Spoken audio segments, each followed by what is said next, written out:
here with Manny. We'll do another conditioning workout. This one's more strength-based, right? Yeah, it's gonna be a little more strength-based. It might be a little bit faster. It's gonna just be on how much you push through it, but the kind of the best thing you can do with this workout is complete it. So not necessarily go for like 1 rep max or even 5 rep max. So what we're gonna do is a 21 burpees, 21 deadlifts, 21 kettlebell swings, 15, 9, 15, 21. So it's gonna be an absolute burner. It's gonna burn you mentally as well. Let's just get through it together, and we'll see. It'll be a good sweaty experience.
Down. How you feeling? Feeling good, man. Just thought it's burning. Just go right through it. So I'll do 15 burpees, 15 across the board.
It's the hard part, calling him back up. So you got 2 more rounds. How many are you doing in each of those? Huh? How many more are you doing in the next 2 rounds? I got 15 and 21 back up. So it's a ladder. More like triangle ladder. Like a pyramid. Yeah.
sometimes it's better to slow down and keep that form.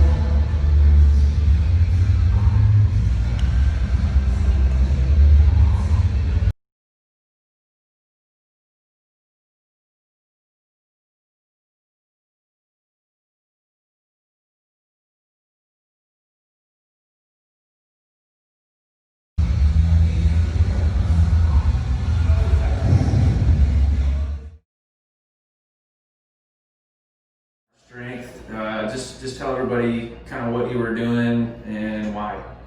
So a basic kind of CrossFit finisher is a basic CrossFit WOD is a 21, 15, 9 rep exercise where they usually combine like a strength, a couple strengths, like a Fran, for example, is 21 thrusters and 21 pull-ups.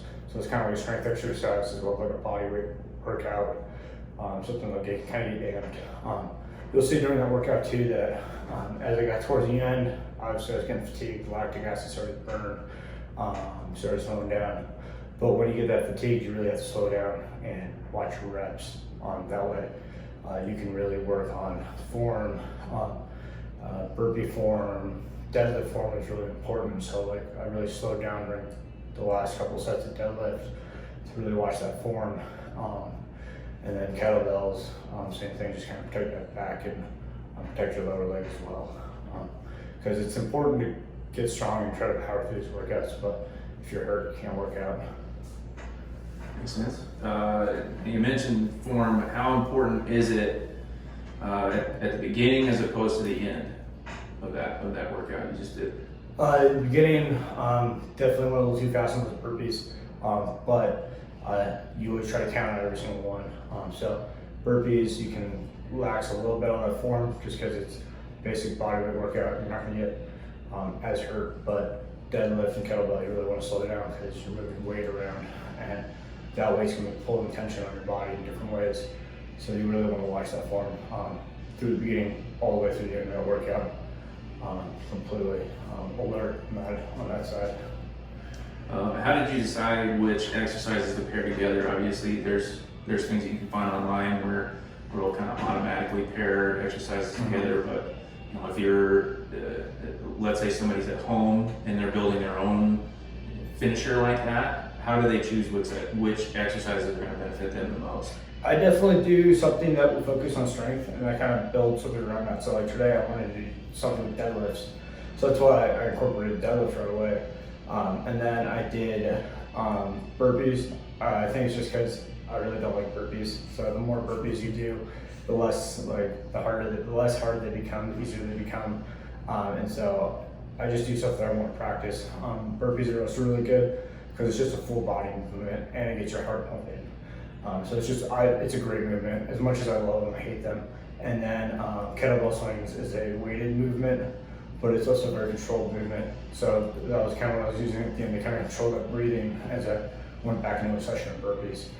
So you just kind of have to find like one or two exercises that you want to focus on. So if you're doing a chest, for example, you want to focus on like an incline push-up or just a push-up, and then surround yourself with like, maybe you do like jumping jacks to kind of keep the heart rate up, and then you could do burpees to incorporate the whole body, as well as do like or an air squat to incorporate the whole bodies of the lower body focus, or lunges.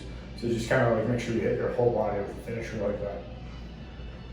Now you mentioned this is obviously like a finisher. Can you do this as just your primary workout, or do you for sure want it to pair with an actual workout? Where kind of like the level that I'm training, I want to finish it with a workout. But if you're just getting into it or something you're just kind of interested in about, this could totally just be a workout. I mean, I'm pretty trashed right now after finishing this, and this is something that definitely like you'll feel the burn throughout the rest of your day. So it's definitely something that you can be like, let's go to the park and run Murph or run a workout just outside, and that could be your whole workout for the day too. I totally think that's something that everybody can start doing, and just doing little smaller circuits, and then you can up the intensity. You can up it for, I want to get X amount of reps like I did today, or you can just set a timer for 15 minutes and see how many rounds of like 10 push-ups, 10 air squats, and 10 pull-ups you can get. And if you can't do pull-ups, do like bear crawls or something that you can incorporate a back movement as well. Now, for somebody who is a little bit more advanced in the fitness realm, and a little farther along in their journey, where would you pair this? Like what kind of workout? Let's say people are doing 2 muscle groups in a workout. Where would you put this as a finisher? Oh, at the very end. I would definitely do like your warm up, and then whatever kind of like if you're gonna ride the assault bike or do like a row exercise, and you could do your weight training, and then I would wait a little bit, drink some water, and then do something like this. Okay. What kind of? Obviously, this one seems to be more total body and like a back focus. Would you pair this with a back workout, or would you pair it with really anything? I pair it with anything. I try to avoid pairing workouts that, like if I just did a heavy leg day, I'm obviously not going to do like a heavy leg circuit at the end. I would try to change that just because of the burn.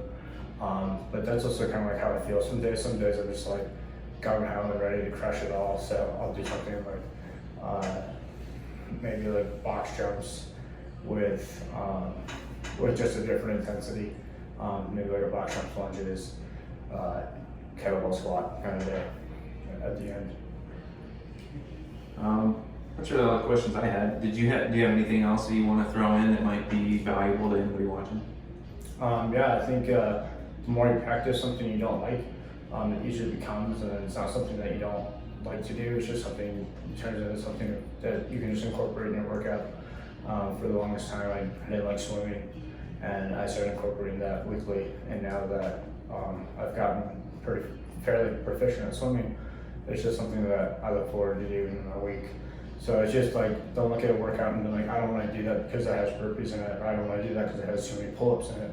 But just work on something and work it a little bit at a time until you become proficient in it, and then you can go ahead and crush it later. Sweet. Cool. Thanks, man. Yeah, have a great day, guys.